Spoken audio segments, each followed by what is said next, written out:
মাতৃ দিৱস। পাপৰি বহু সময় ধৰি ৰুমৰ ভিতৰত চকীখনত বহি থাকিল। কাইলৈ মাতৃ দিৱস। পৰিয়ালৰ গোটেইকেইটা ল'ৰা ছোৱালীয়ে মাকহঁতৰ বাবে কিবা নহয় কিবা ছাৰপ্ৰাইজ ৰাখিছে। তাইৰ যৌথ পৰিয়াল এটিৰ মাজু বোৱাৰী। শাহু শহুৰ বৰজনা দেওৰ জাৰে ভৰি থকা এখন ঘৰ। মাক দেউতাক অৱশ্যে বৰ্তমান বাংগালোৰত থকা বৰপুত্ৰৰ ঘৰত আছেগৈ আজি কিছুদিন ধৰি। একমাত্ৰ নননজনীও বিয়া হৈ সিহঁতৰ কাষতে ফ্লেট এটা লৈছে। গতিকে ভাগিন ভতিজা গোটেইকেইটা মিলি মুঠতে 5টা।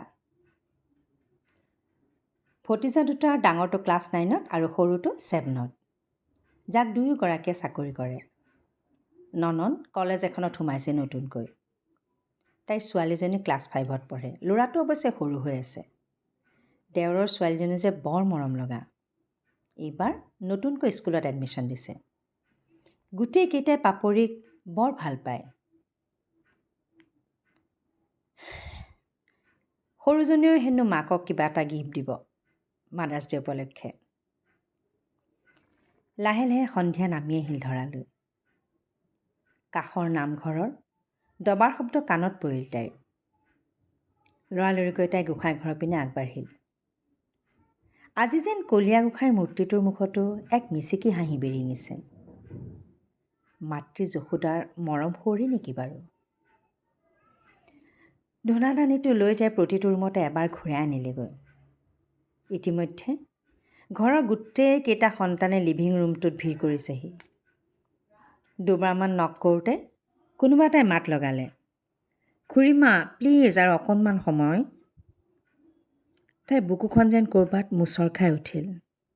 তাই জানে কেওটাইৰ ভিতৰত মাকহঁতৰ বাবে কিবা ৰেডি কৰি আছে। তাইৰো যদি এটা চকুটুটি লাহেকৈ চাদৰৰ আঁচলেৰে মুচি তাই পাকঘৰত সোমাল। মিনি আৰু কৰুণাও আহিল সন্ধিয়াৰ জলপান ৰেডি কৰোঁতে তাইক সহায় কৰিবলৈ। তাই বিয়া হৈ আহোঁতে সৌৰভৰ নবৌৱেকৰ পষ্টিং গোলাঘাটত আছিল। তেতিয়া অৱশ্যে ককায়েক গুৱাহাটীতে আছিল। ল'ৰা দুটা সৰু। শাহুৱেকৰ সৈতে তাই চম্ভালিব পাৰিম বুলি কথা দিয়াত বৌয়েকে অফিচাৰ কোৱাৰ্টাৰলৈ গুচি গৈছিলগৈ। খুব সঘনাই কিন্তু আহিব পৰা নাছিল তেওঁ। ল'ৰা দুটাৰ দায়িত্ব পাপৰিয়ে পালন কৰিছিল। স্কুলত বহুতে পাপৰিক মাক বুলি ভাবিছিল সিহঁতৰ। কিছু বছৰ পিছত ননন্দৰ ল'ৰা ছোৱালী দুটাও তাইৰ লগতে স্কুল যাবলৈ আবদাৰ ধৰা হ'ল। ওচৰতে ঘৰ বাবে একেখন গাড়ীতে তাই অনা নিয়া কৰে। স্কুলৰ পৰা ওলাই এই দিনটোৰ ঘটনাৰাজি বৰ্ণনা কৰি তাই কাণ খোলা কৰি দিয়ে। বৰমা আজি এইটো হ'ল, খুৰীমা অনুজে মোৰ কপিখন ফালিলে, মামী মোক ডান্স কম্পিটিশ্যনৰ কাৰণে তুমি ডান্স এটা প্ৰিপেয়াৰ কৰি দিব লাগিব কিন্তু।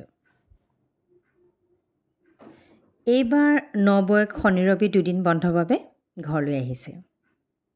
সৰুজনী জাকৰো অফিচ বন্ধ। গতিকে মাদাৰ্ছ ডে যুঁজাত ধুমধামকৈ চলিছে। তাই বাৰু ক'ৰবাত হ'লেও শূন্যতা অনুভৱ কৰিছে নেকি? হঠাতে বৌয়েকৰ মাতত তাই চক খাই উঠিল। পাপৰি কিমাননো পাকঘৰটোত সোমাই থাকা অ'? মিনিহঁত আছে দেখোন কাম কৰিবলৈ। আহাচোন দৃষ্টি ৰুমলৈকে যাওঁ, মই আকৌ কালি পৰহিলৈ গুচিয়ে যাব লাগিব। নীনাও আহিছে চাগৈ, মা ৰুমতে আছে। গৈছোঁ বাইদেউ ব'লক। ইহঁতকেইটাই হেনো আজি চাইনিজ খাব। তাকে অলপ পাকঘৰত লাগি দিলোঁগৈ। নীনা আমি সৰু বৰ ৰুমত আছোঁ দেই। মাৰ লগত কথা পতা হ'লে তালৈকে আহিবা বুলি নন্দেকক মাত দি সৰুজনী জাকৰ ৰুমলৈ তাই আগবাঢ়িল। তেনেতে মৌ মনে মামী চোৱা না, ৰাহুল দাদাই মোৰ মতে একো কৰিবই নিদিয়ে, মই বেয়া পাইছোঁ। কি হৈছে মোক কোৱাচোন বুলি নন্দেক ৰুমটোলৈ সোমাই আহিল। তুমি একো নাজানা মা, মামী তুমি আহা না বুলি পাপৰিক টানি নিলে তাই। ইহঁতক যে মাজুবৌয়ে কি মধু খুৱাইছে ক'ব নোৱাৰোঁ দেই। চব কথা বাইদেউৰ লগতহে শ্বেয়াৰ কৰে, আমাক পাত্তাই নিদিয়ে। দৃষ্টি, ইহঁতক আৱৰিয়েতো তাই সময় পাৰ কৰে। আমি কিবা ভাগ্যৰ বলতহে পাপৰিৰ দৰে ছোৱালী এজনী পৰিয়ালৰ এজনী হিচাপে পাইছোঁ জানা। সঁচাই নবৌ, নীনাই মাত লগালে। মৌ মনেতো পাৰিলে ৰাতিও মাজুবৌৰ লগতে থাকিব খোজে। এনেহেন সাদৰী মানুহজনীকনো ভগৱানে পাপৰিৰ উপস্থিতিয়ে আলোচনাটি তাতেই সামৰণি পেলালে। আজি দেওবাৰ, স্কুল অফিচ সকলো বন্ধ। পাপৰি ইচ্ছা কৰিয়ে কাইলৈ অলপ পলমকৈ উঠিম বুলি ৰাতিয়ে থিৰাং কৰিছে। ইমানকেইটা সন্তানৰ মাতৃৰ দায়িত্ব পালন কৰিও কেউপিনে যেন কিবা উকা উকা ভাৱ। ক'ব নোৱাৰাকৈয়ে তাইৰ চকু দুটা ভৰি আহিল। হঠাতে দৰজাত কৰা ঢক ঢক শব্দত তাই বিচনাৰ পৰা নামি আহিল। সৌৰভ টোপনিত লালকাল তেতিয়াও। দুৱাৰ খোলাৰ লগে লগে ৰাহুল, ৰুবু, মৌমন, ধুন, আনকি অকণমান পাপলৈও হেপ্পী মাদাৰ্ছ ডে' বুলি সাবতি ধৰিলে তাই। আৰু বিভিন্ন কাৰ্ডছ, ফুলৰ বুকে, টেডি বিয়েৰৰ উপহাৰেৰে তাইৰ উকা অন্তৰখন সন্তানৰ মৰমেৰে উপচাই পেলালে। পাপৰিয়ে হুক হুকাই কান্দি উঠিল আৰু অনুভৱ কৰিলে যে জন্মদাত্ৰী মাতৃ নহ'লেও যেন সঁচা অৰ্থত এজনী মমতাময়ী মাকৰ স্থান ল'বলৈ তাই সক্ষম হ'ল। ধন্যবাদ।